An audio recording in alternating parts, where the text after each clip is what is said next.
डरपोक सास बहू। जिगर और बलराज अपने अपने ऑफिस के लिए निकल जाते हैं, जिसके बाद तान्या और उसकी सास घर के काम में बिजी हो जाती हैं।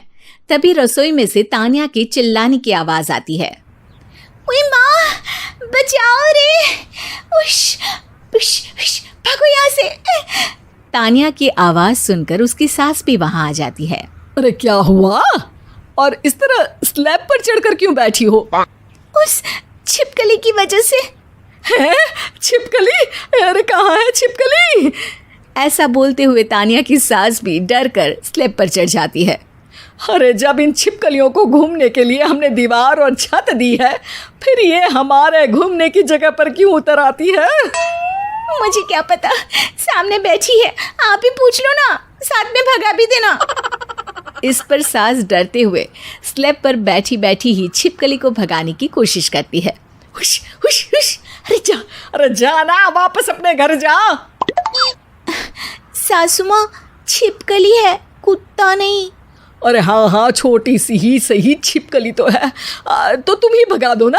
तान्या की सास उसे स्लैब से नीचे गिरा देती है, जिस पर छिपकली तो डरकर भाग जाती है। लेकिन दोनों सास बहू के बीच टॉम एंड जेरी वाला खेल शुरू हो जाता है। आपने मुझे धक्का क्यों दिया? मुझे कुछ हो जाता तो? अगर वो मुझे खा जाती तो? अरे छिपकली थी, डायनासोर नहीं। हाँ, सिर्फ छिपकली ही थी, और आपको उससे डर नहीं लगता तो खुद क्यों नहीं भगा दिया? अरे तेरे होते हुए अगर मुझे काम करने पड़े, फिर बहू होने का फायदा क्या है? इसी तरह सुबह से शाम हो जाती है। जिगर और बलराज भी ऑफिस से घर वापस आ जाते हैं, लेकिन सास बहू की तू मैं खत्म नहीं होती। आज इस सभा का मुद्दा क्या है? मम्मी ने मुझे छिपकली के सामने फेंक दिया। अरे वाह मेरे डरपोक, मुझ पर 30 साल से शेरनी जैसे हुक्म चला रही हो और एक छिपकली से डर गई। इस पर दोनों बाप बेटे हंसने लगते हैं, जिसे देखकर सास बहू एक दूसरे की शक्ल देखते हुए अब अपनी लड़ाई भूलकर उनसे लड़ना शुरू कर देती हैं। अरे आप ना ज्यादा बत्तीसी ना दिखाओ, नहीं तो शेरनी के एक पंजे से 32 के 32 दांत बाहर निकल आएंगे। अपनी माँ की इस बात पर अब जिगर अपने पापा को देखकर हंसने लगता है। अरे क्यों पापा, आ गया स्वाद? अभी आपको भी आएगा स्वाद। इस पर घर में सास बहू ड्रामा बंद होकर पति पत्नी नौटंकी शुरू हो जाती है, जिस पर तान्या से कहा सुनी के बीच जिगर अचानक चिल्लाते हुए कहने लगता है। कॉकरोच, इतना बड़ा कॉकरोच! हे भगवान, अब हमें इससे कौन बचाएगा? कॉकरोच का नाम सुनते ही दोनों सास बहू सारी लड़ाई भूलकर फुदक से कूदकर पास रखे सोफे पर चढ़ जाती हैं। अरे कहाँ है, अरे कहाँ है कमबख्त? अरे उसे भगाने की जगह अनाउंसमेंट तो ऐसे कर रहा है जैसे 12:40 की आखिरी लोकल है, छूटनी नहीं चाहिए। अरे भलाई का तो ज़माना ही नहीं है। ठीक है भाई, अब मैं आपको बिल्कुल भी नहीं बताऊंगा कि आपके पीछे भी एक बहुत बड़ा कॉकरोच बैठा है। जिगर की बात पर एक बार फिर दोनों डर से उछल जाती हैं, जिसके बाद जिगर और बलराज इसी तरह कभी कॉकरोच तो कभी छिपकली का नाम लेकर उन्हें परेशान करते रहते हैं। अगली सुबह ये दोनों हमारे डर का ऐसे मजाक बना रहे थे जैसे खुद कभी किसी चीज़ से ना डरते हो। ये जिगर ना बचपन में तो चींटी से भी डर जाता था।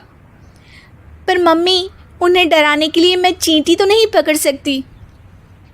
अरे पागल औरत, इतना बड़ा होकर क्या वो चींटी से डरेगा? मतलब हमें बदला लेने के लिए कुछ अलग सोचना पड़ेगा। अरे वाह, क्या ब्रांड न्यू न्यूज़ दी है। सोचो अब। दोनों बहुत देर तक जिगर और बलराज को डराने के लिए अलग अलग तरीके सोचती हैं, पर किसी भी अंजाम तक नहीं पहुंच पाती, जिस पर तान्या की सास उससे कहती है। हम उन्हें नहीं डरा सकते, पर अपना डर तो ख़त्म कर ही सकते हैं ना। अगर हमारा डर ख़त्म हो जाएगा तो फिर वो अपने मज़े के लिए किसे डराएंगे और इसी तरह उनका पचका हो जाएगा। हाँ, नाइस आइडिया, पर मुझे इससे डर क्यों लग रहा है? सास की बातों से डरते हुए भी वो दोनों अपने डर को ख़त्म करने के मिशन पर लग जाती है, जिसमें पहला कॉकरोच सामने आते ही वो डर कर भाग जाती है। हमसे ना हो पाई मम्मी, इससे आप ही निपटो ना।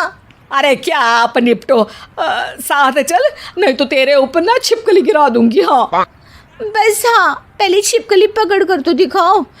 अरे यार चल ना। इस पर दोनों भगवान का नाम लेते हुए एक वाइपर लेकर कॉकरोच के पास जाकर डरते डराते उसे भगा देती हैं, जिसके बाद उनमें थोड़ी हिम्मत आती है और वो दिन ब दिन एक एक कर अपने हर डर पर काबू पाने लगती हैं। कुछ हफ्तों बाद, वाह मम्मी, आइडिया तो मस्त था। अब कॉकरोच हो या उसका बाप, मैं किसी से नहीं डरती। अरे शाबाश। और मैं छिपकली हो या उसका पूरा गैंग, सबके छक्के छुड़ा दूंगी। पर मम्मी जी, उससे पहले किसी को सबक सिखाना है। उसी रात जब बलराज और जिगर टीवी देख रहे होते हैं तो दोनों सास बहू प्लान बनाकर छुपके से उन पर नकली छिपकली और कॉकरोच फेंक देती हैं, जिसे देखते ही वो दोनों अपनी जगह से उछल खड़े होते हैं। अरे ओए माँ, छी ये छिपकली कहाँ से आ गई? ओह, अब इस कॉकरोच को मेरे ऊपर से हटाओ ना। अरे क्यों बेटे, कैसे माँ याद आ गई? जब माँ को डर लग रहा था तब तो बहुत खिल्ली उड़ा रहे थे। ससुर जी, कॉकरोच से तो हम जैसे डरपोक डरते हैं, फिर आज आपको क्या हुआ? दोनों हंसने लगती है, जिससे जिगर और बलराज को भी उनकी गलती का एहसास होता है।